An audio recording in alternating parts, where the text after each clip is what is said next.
Hey, folks, welcome to Office Hours. Today it's a special session with Chuck Marohn, and I'm excited to be able to kick things off with a great question from Chloe, who asks, I like this way of putting it, TLDR is how does strong townsify a mega development so everyone wins? And I'll share the little bit of background that Chloe shared. A big mega project in Chicago, building on a massive parking moat around the United Center. The developer seems to want to do right by the neighborhood, but people are really distrustful and concerned about being priced out. The mega project is building on empty parking lots, so that's good. But what are some things, Chuck, that could be pushed for to make this project align more with the good of the neighbors? How do significant projects like this really make a difference, or how can we make a difference in these projects to actually make them help? This is this is a hard question, and I see you asking this question, Chloe, because it is a hard one. I don't think there's a clean and clear answer to this. If you take a place like Chicago, what should have happened over the last multiple generations, really, is that those areas continued to kind of thicken up and grow, and that was arrested. That that natural organic development was arrested because zoning, we wanted parking, we're building out on the edge, all these things. And so you have this big gap between what the land can and should be able to support, and what is actually there. And so you wind up in the situation where whatever is proposed tends to be very traumatic, right?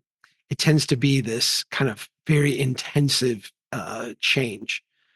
I'm I'm going to use this analogy that I've used in a lot of places, and I found that it's. I pulled this out once and I showed it to a group of international people as a way to explain strong towns, and they were like, "Oh my gosh, that was it was like the highlight of this whole week." And I'm like, "Okay, cool, I found something."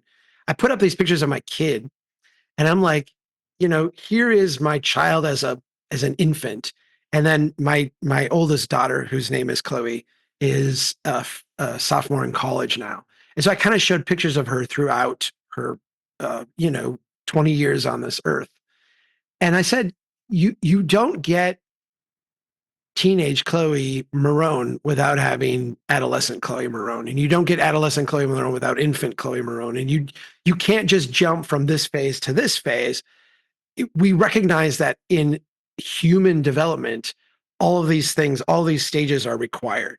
So horrible, terrible twos is like necessary to get this like beautiful adolescent kid. These horrible teenage years where like, she's a teenage girl and dad is a embarrassment or whatever. That's like necessary to get to the phase that we're in now, which is, in many ways like very beautiful. I'm really proud of her. I think with city development, you see the same thing.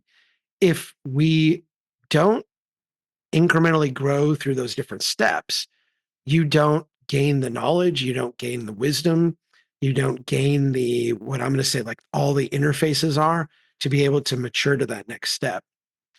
The place you're describing in Chicago feels like it's trying to go from infant phase to, teenage phase or adult phase very, very quickly. And you're saying, how do we keep that like rapid change from like having this disruptive effect, not only on the site, but around it? And I think the short answer is, I don't know as you can. I don't know as you can because the development there has been suppressed for so long, and you're kind of like releasing an atomic bomb of development in a way, and it's gonna have like really like spillover to the surrounding neighborhoods. How do we make this not as harmful as it otherwise could be? I think is the way that I would ask the question. Um, Obviously, I think in the surrounding neighborhoods, we want to allow them to grow in response, but we want to make sure that the growth there is not skipping multiple generations. So I would actually have kind of the standard strong towns approach to zoning, which is let's make sure the neighborhood can mature to the next level of intensity, but not go 3, 4 levels beyond that. Don't go from middle school to PhD all in like one step. Let's take the interim steps. If you do allow that, what's going to happen is you're going to get a lot of land speculation around there, a lot of kind of predatory buying up of land, and then sitting on it, kind of uh, riding that slope of decline while the place stagnates, while you're waiting for, all of this stuff and the parking lot to mature so you can get your biggest like return on investment out here. What you want is not that stagnation, not that speculation and stagnation. What you want is that place to continue to thicken up. So having the zoning in place that allows the next increment, but not more than that, allowing people to do, I don't know what the neighborhood around it is, but allowing people to do there the next easiest thing. If it's a neighborhood of single family homes, go to duplexes. If it's a neighborhood of duplexes, allow that thickening up to missing middle. If you've got some of that missing middle in, allowing the 4 or 5 story, 6 story buildings to go in, whatever that next step of intensity is, allowing that kind of metabolism to go on in the neighborhood. I think also we would be remiss if we didn't talk about the interface between the two. You're developing this parking lot, and if the developer wants to do right by the surrounding neighborhoods, what they're doing is they're saying the fabric of the two have to mesh.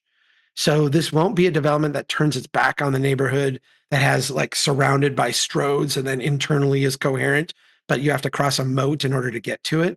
What you would want to make sure is that at every point where there's an interface, that interface is friendly to the stuff across the street so that you've got good walkability, good permeability. You're not bisecting the neighborhood or surrounding it with a transportation moat.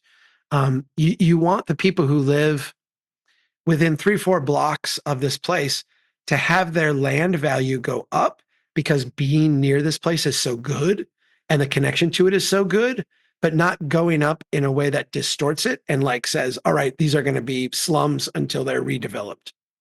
So that interface is important and the next leap is important. And I would say that those are the two kind of key factors.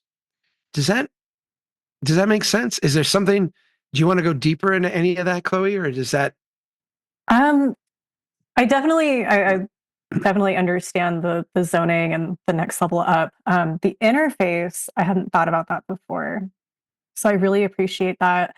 I'm on pretty good terms with the alder person who is Yeah. sort of overseeing this. So um, I'm definitely going to bring some of these ideas to his attention. The interface is really kind of this urban design nuance. And I do feel like developers um, obviously have and I'm not saying this is a bad thing, but have a short-term incentive to kind of maximize their own return on investment. Mhm. And, not that is going to mean making internally what they do coherent, but it's not necessarily going to mean taking the extra step to make sure that, say, like the lighting is really good for the crossing to the neighborhood, or you've got good permeability on the ground floor buildings as they face the neighborhood. So these are things that I do think you don't want to slow down the project. I mean, you don't want to, Right, you're not right. asking to be like, all right, this is like 5 demands we have, or that we're going to kill this thing.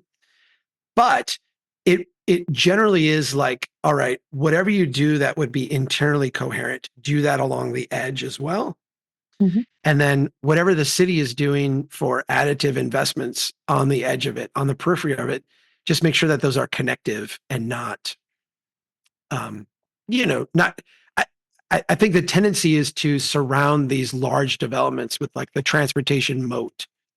Mhm. And really, if this is done well, it's neighborhood fabric the whole way through. Like you should be 20 years from now, you should be able to walk through this neighborhood and not really recognize where the new project began and the old neighborhood ended. Really quick, what do you mean by transportation mode? Because I'm picturing like a highway, but that's not really possible here. um, to me, there's like variations on that. I highway is one variation, but I Mhm. think anything that you did that made it so that walking across the street was hard. Okay. Um, One way traffic, fast moving traffic, wide curb radius, long red lights on through traffic so that the crossing foot traffic had to sit and wait. All those kind of things would be things that um, would create that moat, that separation effect. Does that Got make it. Thank sense? you. Are they planning Yeah. any of those things? I mean, have you seen what they're No, planning on the actually, edge I've of? been pretty impressed overall. They're very transit oriented. They want a new Pink Line station to come in. I think they recognize rightfully that, these giant parking lots in the middle of a city like Chicago that has transit was pretty wrong-headed in the first place. Is this close to a transit stop, an existing one, or not? 3. Oh, Yeah. okay. I mean, so you have this is the conundrum I think that a lot of cities find themselves in is for a long period of time, you could get transportation dollars to build park and ride type places. And so they would leverage that to, we'll fix up something and then we'll expand it and we'll include that under one project. So we kind of take a little bit of our maintenance and then we get a bunch of new stuff. But when you did it to parking lots, you created this, again, kind of separation. Here's your level of public investment and here's your level of private investment. And what really needs to happen is that the private investment needs to be many multiples the public investment. By suppressing it with a parking lot, you created that imbalance where you get the hyper growth. Ideally, a transit stop or a place where you have a major transit investment should be within 12 blocks of that, really, really walkable. I mean, extremely walkable, so that you anywhere within that you're getting the value of being close to a transit stop, and there's little friction between making that like an easy part of what you do on a day-to-day basis. So anything you did that would separate that, um, a one-way street, if you're limited geometry-wise, like they're not going to widen it out and make a 5-lane road or anything like that. If you're limited geometry-wise, the biggest sin is making it into one-way streets. Hey, kitty. One-way streets where you've got fast-moving traffic and that creates that separation, and it also makes the street kind of less enjoyable to be on. So you want everything that's on the street. If it's retail, if it's housing, whatever it is, you want that to be a pleasant environment so that the walking, biking part of that flourishes. And that means that like the businesses themselves will flourish, the tax base will flourish. You want that kind of low speed kind of environment in the seams between the two. This is from Sarah Brady, who's in Poway. And then she's also, Jules and Logan are also part of the group in Poway and Rancho Bernardo. And I said we'd posted pictures of them and the bike racks that they had created. And I chatted with Sarah about this, but she said, they keep taking away sort of our tactical urbanist projects. There's kind of this, sweep it away. There's also opportunities to use petitions, but what are some other ways to begin to drive change in the community? Some way to partner with the city? What are some of the things that you would have for Sarah and her friends as they work at this? First of all, let me just say I am familiar a little bit with some of the stuff that you've done, and it is very beautiful and very inspiring. So I hope you are not frustrated by, the lack of embrace by the city. This is very common. Don't be shocked by it. Let me walk you through the way that I would think about next steps here. At Strong Downs, we've created this thing called the 4-step approach. And the first step is to humbly observe where people struggle. I don't know if you've seen this or not, Sarah, or the rest of you are part of this group, but the 4 steps: observe where people are struggling. What is the next smallest thing we can do to address that struggle? Go out and do it, and then repeat the process over and over. This is, a lot of people like this because it sounds nice. It sounds good, but we really are serious about it and we really mean it, because some magical things happen when you go out and observe. A lot of times we start tactical urbanism projects with an idea of something we'd like to do. So, and this is not a critique of you personally. This is just in general human behavior. I've been down this path too. Boy, I really feel like there should be benches at every bus stop. Boy, I really feel like there should be bike racks all over the place. And so what we do is we tend to focus on the thing that we think should be there, the thing we want to build, or maybe even the thing that we're good at building or good at delivering. And then we run into resistance. The city comes out and is like, we're not down with this. Like, we're gonna tear these out. And we saw like the good group in Bloomington, Illinois, deal with this with the bus stop. I mean, they went out to all these bus stops and built benches, and they were beautiful. They were great. And the transit authority went and took them all out because they were dangerous and all this. It just really, they were acting like a defensive government is what they were doing. By humbly observing, what we are doing is we are identifying not what we would like to see done, but we are identifying where someone is having a difficult time. And then by selecting a project, a step that fits that struggle, we're actually filling a narrative arc. Here's what we're doing, and here's why. And so now when the conflict comes, okay, we're the city, we don't like this bike rack you put in. Well, here's 5 people who have used that bike rack. And here's their story. And here's why they found that bike rack to be indispensable and really important. So if you're going to take out this bike rack, like how are we going to deal with this situation that we went and observed as being a problem, being a shortcoming? All right, you're going to take out these bus benches. Fine, they don't meet your whatever standard of a bus bench. But here's like a photo of 2 people standing at this bus stop, or here's a person that we talked to that was using this bench and saying, what a relief this is. I usually have to sit here and the bus is not very reliable. So sometimes I'm here for 20 minutes or 30 minutes. It's great to have a place to sit down. How do you deal with that? People who want to take out our benches. So what you are doing when you start with humble observation is you are, in a tactical sense, marrying your narrative to an action, or marrying your action to a narrative, so that you can, in a sense, point to and say, all right, here's like real humans that are involved in this. Here's real people's lives that are involved in this. So it's not an abstract of like 3 crazy people out doing things that the city is not okay with. It is you actually serving a need and then turning around to the city and saying, all right, if you don't like how we're serving this need, how do you serve this need? How can we help you serve this need? Because our focus is not bike racks. Our focus is not bus benches. Our focus is people who don't know where to park their bike and they're parking them all over. People who are sitting and waiting at a bus for a long time and are getting tired, and it's not, it's not okay. So you're able to raise the challenge and kind of bring the city along with you. Because ultimately, at the end of the day, what we want is not for every local conversation to be out doing tactical urbanism everywhere. I mean, I think it's beautiful what you're doing.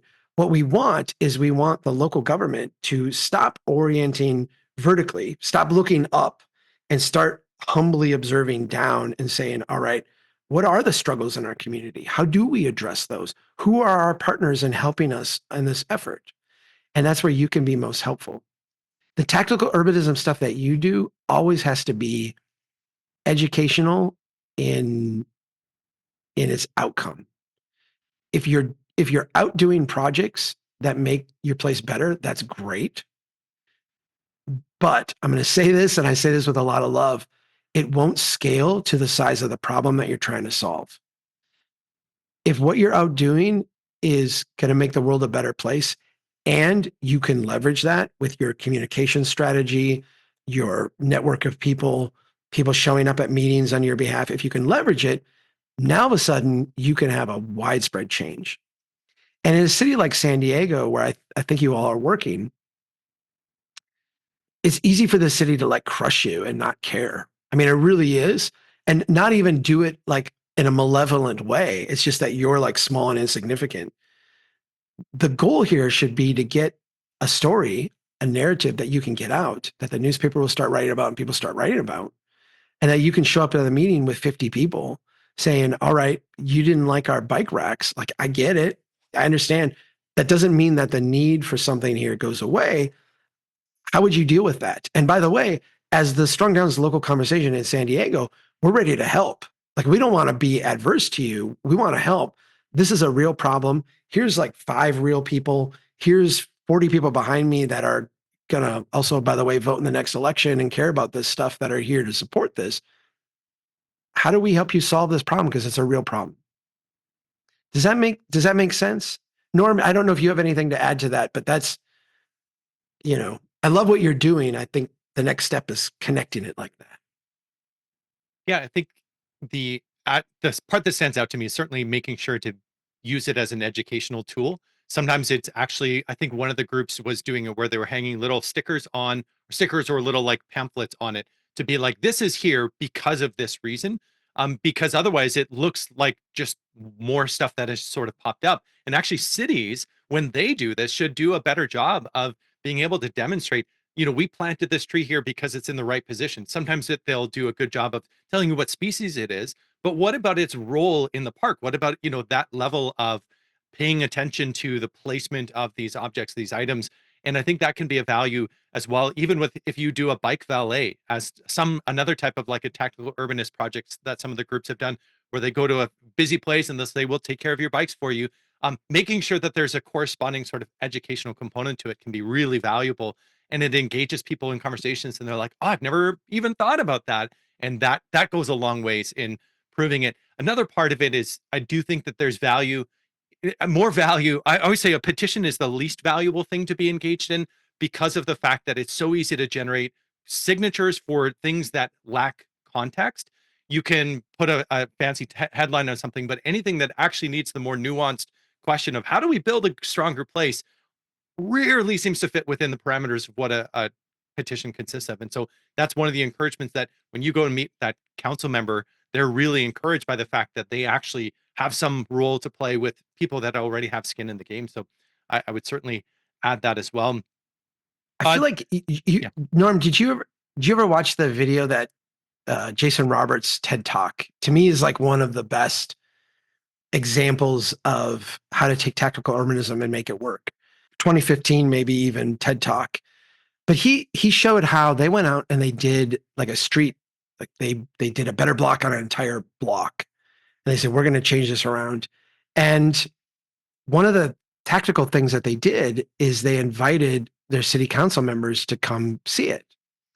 And of course, they made sure that it was all really positive, that they had like a band. I mean, they were doing a whole block like redo at one point. But I mean, they had like small businesses there in the shops. They had families out, sitting on the streets, seats. They had a little band playing music. It was like a street party. It was like a block party. It was tons of fun. All of it was illegal. Like none of it met the code. And they brought the city council members out there and they're like, isn't this awesome? Like these are your constituents. They're having a blast. They love this. Isn't this cool? And they're like, oh yeah, this is great. And they're like, yeah, we love it. We would love to bring this block is usually really junky. We would love to bring this block back. And wouldn't you? And the council members are like, yeah, this is fantastic. Imagine we did this. And they're like, yeah, okay, here's the 18 rules that we're breaking right now. And we don't say this to like be in your face, but just to let you know that if you want this kind of thing to be permanent, here are the things we need to change in our code to do it. And oh, by the way, if you'll lead a process of changing these things in the code, we will help you not only identify what needs to be changed and how, but we'll show up at the meetings to support it so that you can actually get it done. And then we can do this kind of thing permanently. And so it was melding that, what I'm going to say is like in your face activism, right? Like here we're going to go out and do something that is kind of a little bit provocative and a little bit like pushing the boundary, but you're marrying it with kindness and generosity and openness and a dialogue and this like positive, hey, we're here to be part of the solution. I'll just share Yeah, it on just screen. kind of a general sort of fun question. If this is on the Strong Towns radar, I love some of the older articles about what we can learn from Disney, and I use the story about Walt Disney walking through the park and them putting up the fence, and then him saying, "Oh no, just build the path here." It gets a good chuckle locally. I was just wondering if this is on the radar. It seems very antithetical to obviously a lot of what strong towns would consider a good development. Especially because it's in the middle of the Palm Desert, and I just keep hearing from one of the podcasts, like Chuck screaming, like, "You live in the freaking desert. Water should be expensive." There's a massive lagoon in the middle of this thing, and like I was just recently in the Palm Desert. It's very car dependent. Cities by Diana has a great the Coachella parking lot video. It's just interesting. I was wondering if it's on your radar, if it's on any of the writers' radar. Yeah. I'm going to land this plane, but stick with me for a minute. So, in the late 1980s, early 1990s, Disney did this thing called Celebration in Central Florida, right outside of Walt Disney World. And the interesting thing from a marketing standpoint is it's a new urbanist city. I love it. I've been there many times. I really do like it. The idea was kind of, at least the marketing was an homage to Walt Disney's original vision.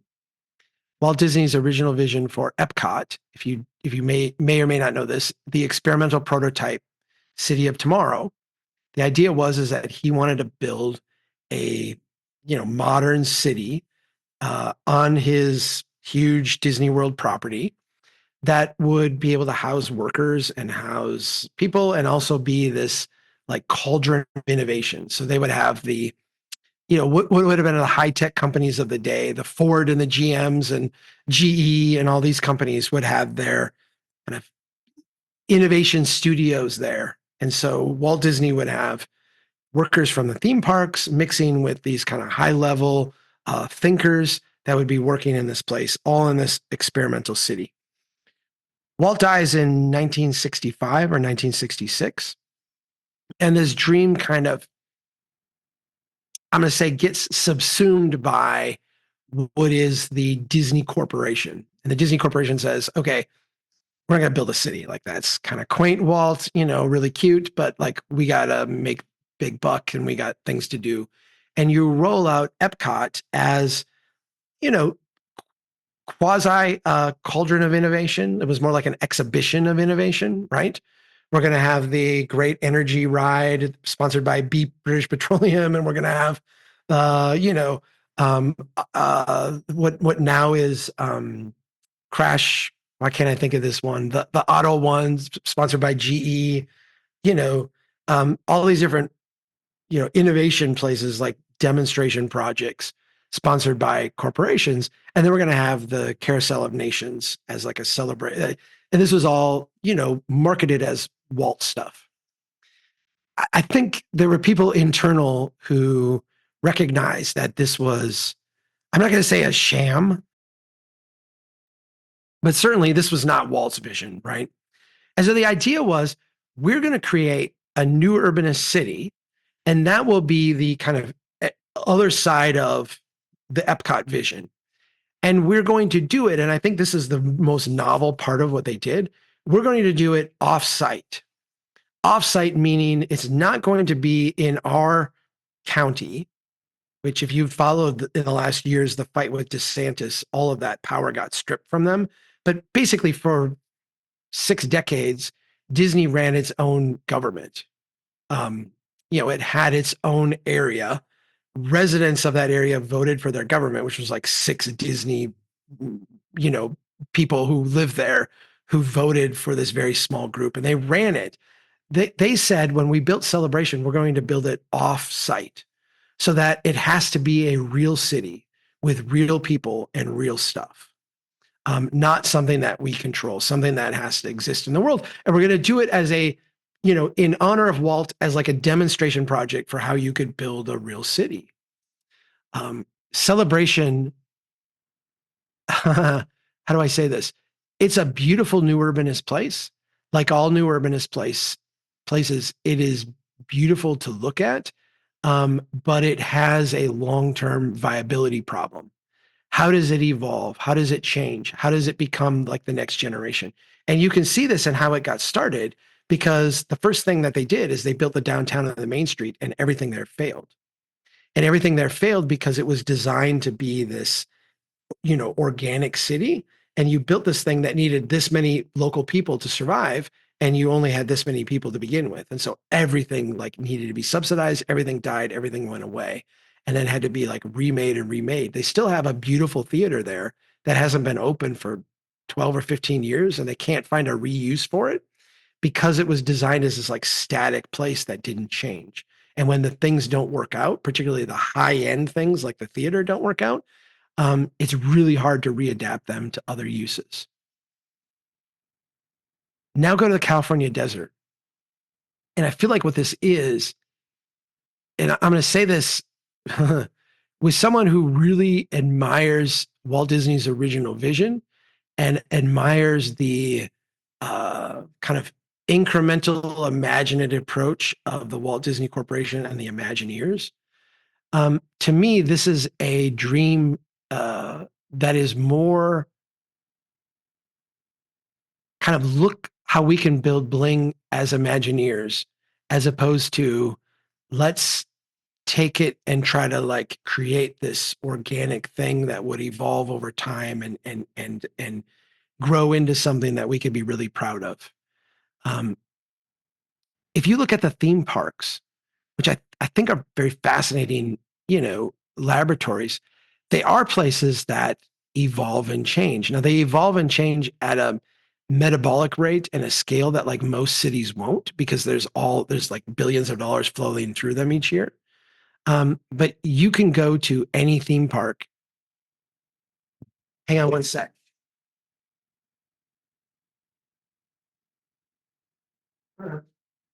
I have on my over here in my office, I have a stack of the brochures that you get when you go to the park. This is like the map of the park, right? So it shows you like where the rides are and what rides. I've got those going back like decades, because every time I go, I just grab one and I just put it in the stack. So you can go back to like what the park used to look like. These things evolve and change all the time. The restaurants change, the siding changes, the intensity of the structure changes. It's not a real place, it's a fake place.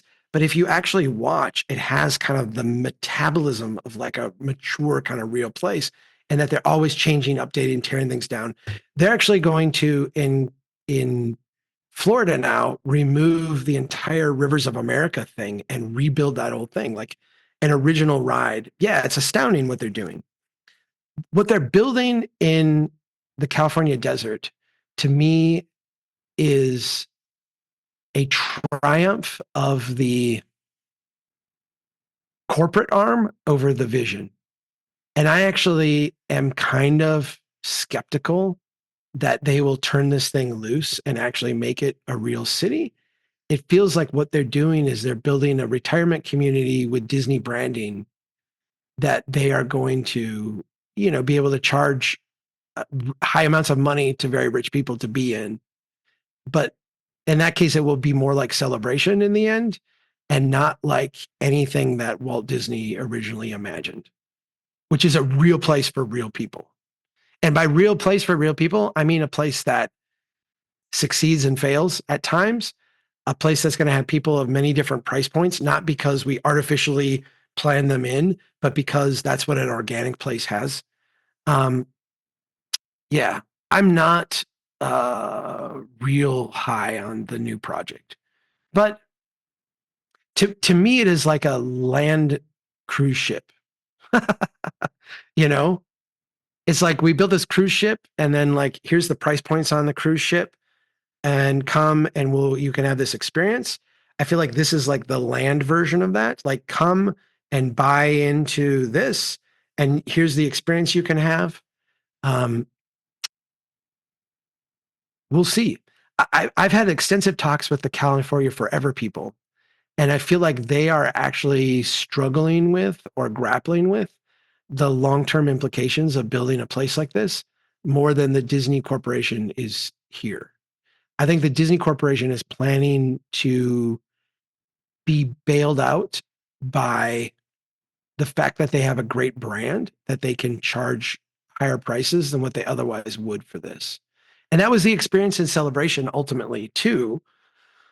to me, I think the interesting thing about Celebration is what it will be like 30 years from now, not what it was like when the first couple of decades after they built it. Does that make sense? I said I would land the plane, and I hope I did. It was a long arc, Yeah. but I That do was great. I Yeah. do find it fascinating, and I do think you know, I will probably visit it and be enamored with the architecture and the urban design, which they do great. I mean, to me, and I know this makes a lot of like hardcore urbanists mad, but there is no better urban design in North America than than Disneyland and Magic Kingdom. I mean, they are designed in a way that is hyper reality, but they're also designed with the human experience in mind. I mean, you are on stage and you are supposed to experience the place as, like a visceral, like you're supposed to have physical feelings as you pass through this place, and they design it with that in mind. And great design spaces do that. I mean, if you go to Paris, you feel that. If you go to Rome or Venice, you feel that like physical experience. We don't do that very well here in North America. I mean, there are parts of the Riverwalk that I think capture this well. There are parts of Charleston that capture this well. There's little parts of every city that has like glimpses of that. Like my hometown has little glimpses of it. But the place where you get it in a sustained way is the Disney theme parks. They really get the human experience.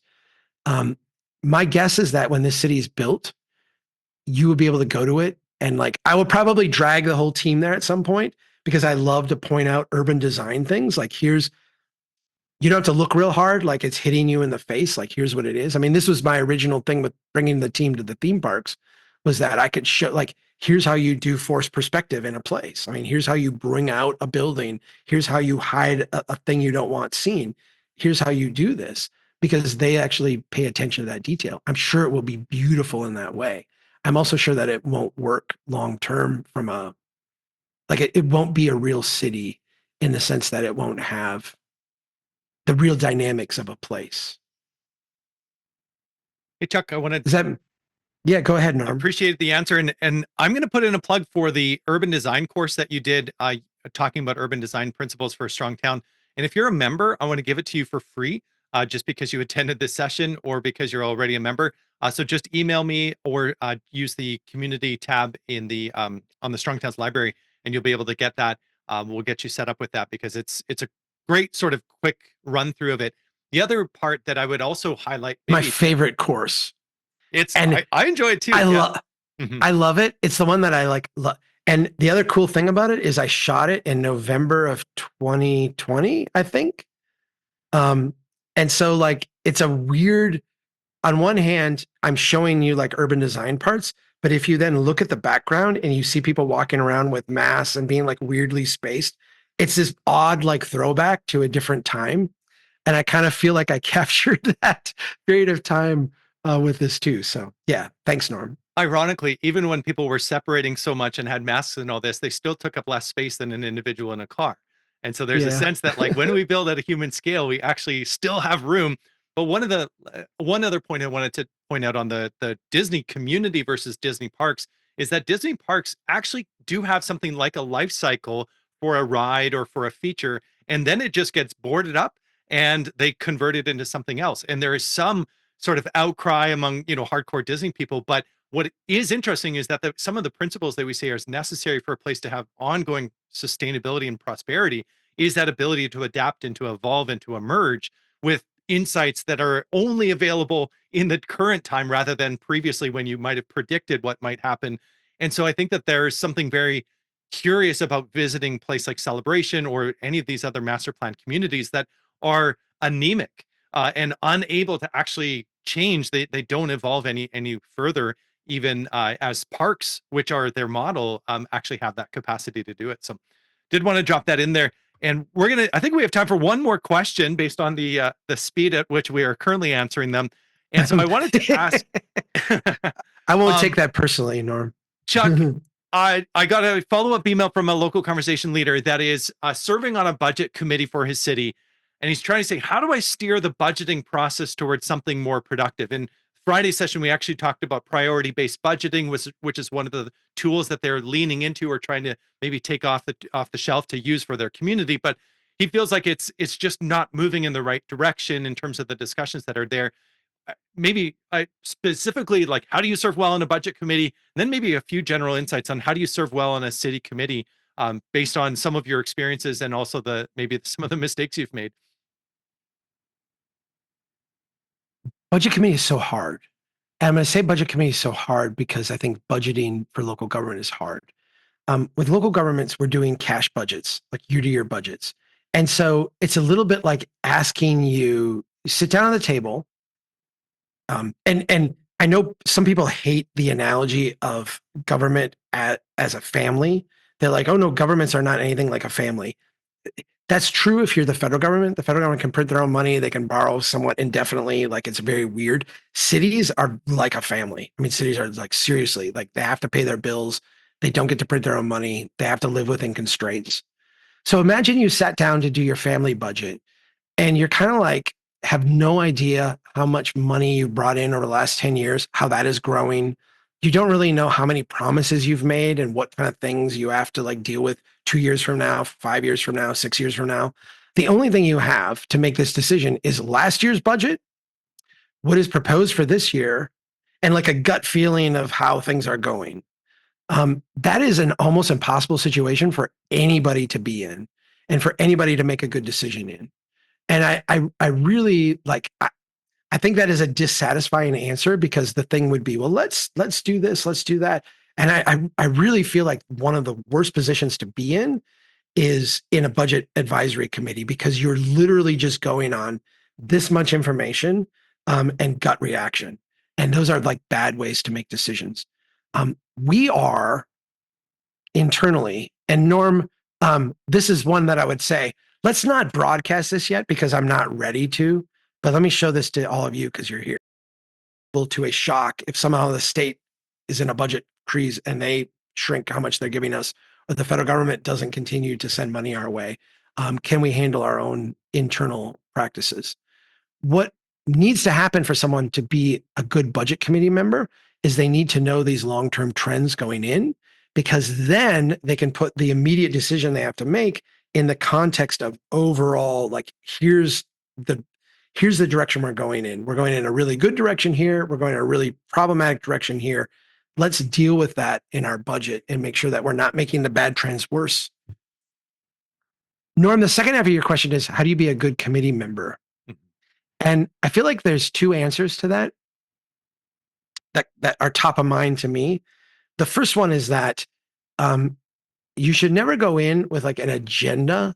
Like, here's my 3 points, and I'm going to make these points at every meeting so everybody hates me, and I'm just going to go over and over again on this. Those people like burn themselves out. They're ineffective. Nobody listens to them. Nobody works with them.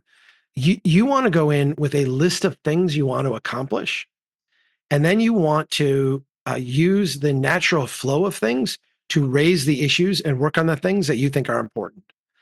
I see ineffective council members coming in saying, the thing I want to do is deal with X. And then they come in the first meeting and they're like, I want to talk about X. I don't care what anybody else is working on, X, X, X, X, X. What you want to do is have in the back of your mind, I want to work on X. And then when you come to the meeting and things start going, you can say, you know what? I saw you brought this up. I'm concerned about that too. Let me work on that, or let's figure that out, or let's empower some people to talk about this. You want to use the flow of the meeting, the flow of the conversation to bring your point forward and have it be a central part of the dialogue. The second thing is that you got to be friends with people.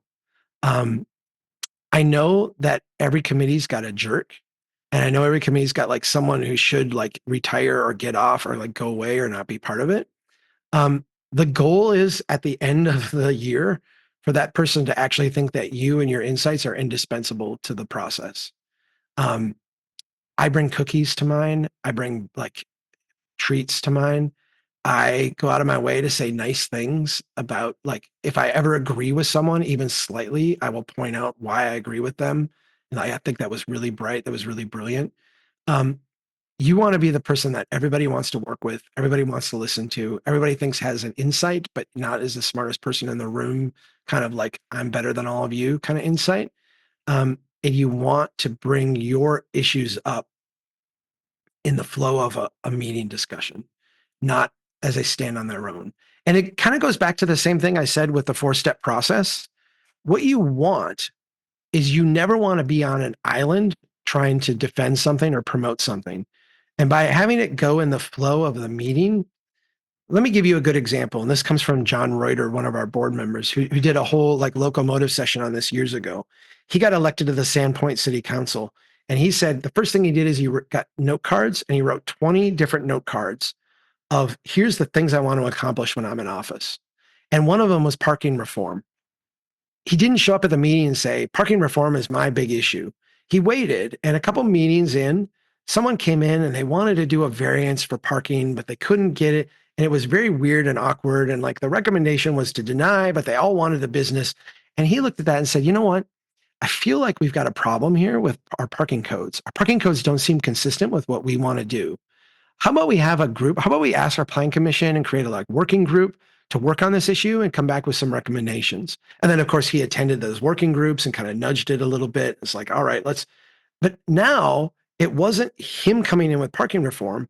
It was a business that they all liked and they all wanted who was struggling with their parking ordinance that they could use and say, all right, this parking reform solves this business's problem. So now our pro-business people are on board with it.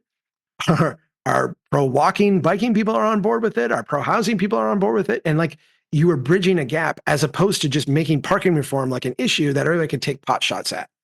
The issue was a business that we all like and that we all want to help. Parking reform is how we help them. Does that make sense? So if I'm on a budget committee or on any committee, I want to be the helpful person. And I want my issues to be the solutions to the problems that people are coming to the table with. And Chuck, I'll just add in one further element of that is when there's a time pressure. So say the budget committee, they're given a certain amount of a window and there's almost an expectation. The staff has done the work. The budget committee just needs to stamp it.